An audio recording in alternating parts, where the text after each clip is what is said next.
Cara menghitung current ratio dari laporan keuangan. Sebelum kita menghitung current ratio, analisis rasio dibagi dalam 5 bagian besar. Yang pertama, rasio likuiditas. Yang kedua, rasio pengelolaan aset. Yang ketiga, rasio pengelolaan utang. Yang keempat, rasio probabilitas. Dan yang kelima, rasio nilai pasar. Rasio likuiditas adalah rasio yang menunjukkan kemampuan perusahaan dalam memenuhi liabilitas jangka pendeknya. Rasio yang termasuk dalam rasio likuiditas yaitu current ratio, quick ratio, dan cash ratio. Current ratio atau rasio lancar adalah rasio yang biasa digunakan untuk mengukur kemampuan perusahaan memenuhi liabilitas jangka pendek yang akan jatuh tempo dalam waktu 1 tahun.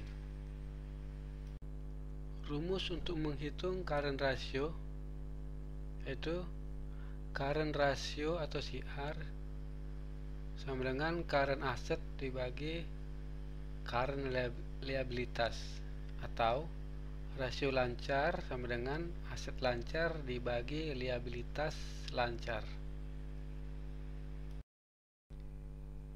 Oke, sekarang mari kita lihat laporan keuangan emiten Sharon Pokpan Indonesia. Laporan tanggal 31 Desember 2019 dalam jutaan rupiah. Nah, kita lihat aset lancar,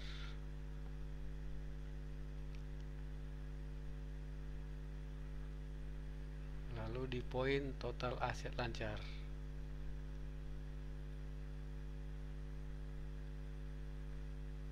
Nah, nilai total aset lancar coba saya kopikan dulu, akan saya pindahkan ke Microsoft Excel.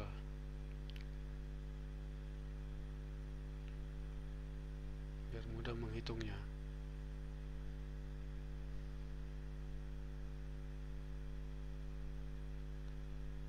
Nah,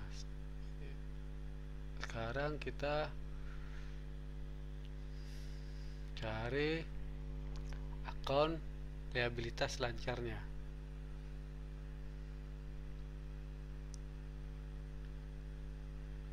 Liabilitas jangka pendek. Nah, kita cari liabilitas jangka pendeknya. Totalnya kita ambil. Nah, saya kopikan dulu totalnya. Lalu kita buat ke Microsoft Excel total liabilitasnya. Nah, sekarang current ratio atau rasio lancar sama dengan current asset dibagi current liabilitas. Terdapat hasilnya 2,56.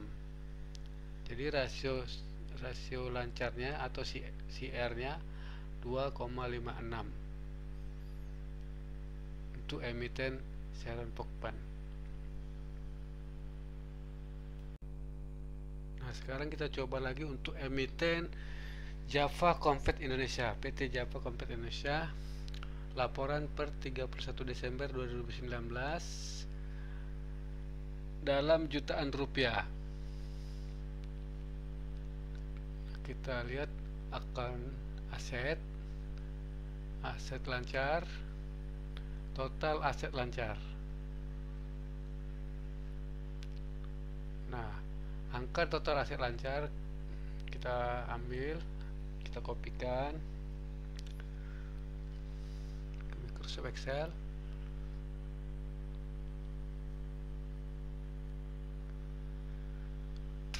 Lalu sekarang kita cari akun liabilitas lancarnya, total liabilitas lancarnya.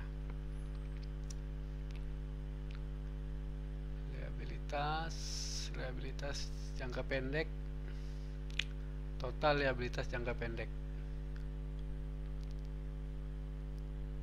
Kita copy angkanya.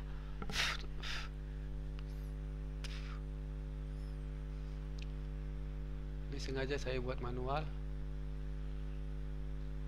ketik manual,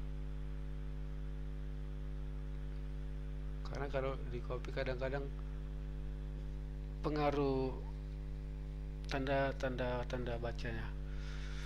Jadi current ratio atau CR sama dengan current asset dibagi liabilitas current liabilitas. Hasilnya 1,73 untuk Java.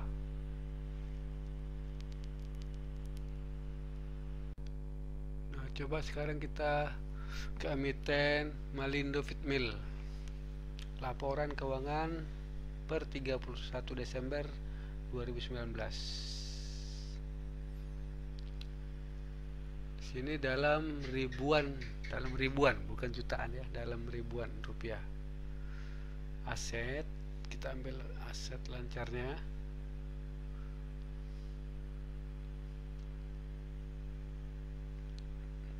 Total aset lancarnya.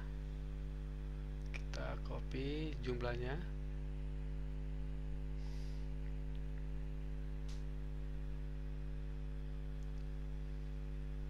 Masukkan ke Excel.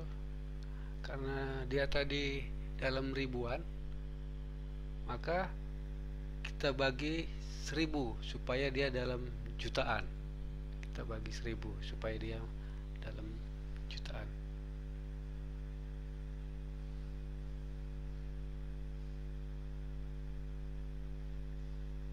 Oke, sekarang kita cari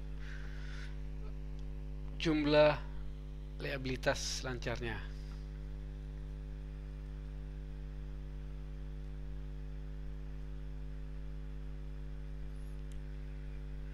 Dari akun liabilitas jangka pendek.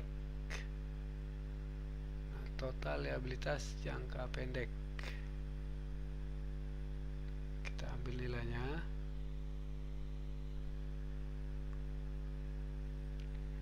Copy ke Excel.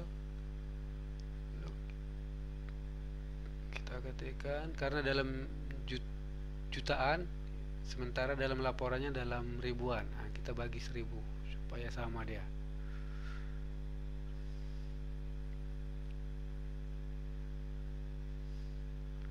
Oke, CR sama dengan current asset dibagi current liabilitas. Jadi dapat CR-nya 1,18.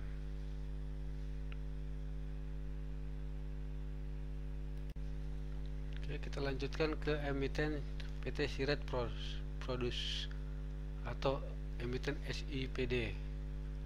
Laporan keuangan per 31 Desember 2019. Dalam jutaan rupiah. Kita pilih akun aset lancar, jumlah aset lancar atau total aset lancarnya. Kita ambil jumlah nilainya, pindahkan ke Microsoft Excel. Karena dalam jutaan jadi tidak perlu kita bagi 1000 lagi, cuman PT Malindo tadi dibagi 1000. Oke, sudah. Sekarang kita cari akun current liabilitas atau liabilitas lancarnya.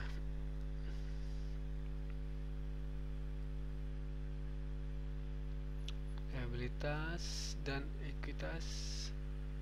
Liabilitas jangka pendek, jumlah liabilitas jangka pendek. Kita ambil nilainya, copy, paste di sini.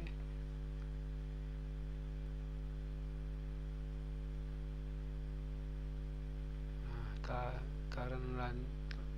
current ratio, current asset dibagi current liabilitas.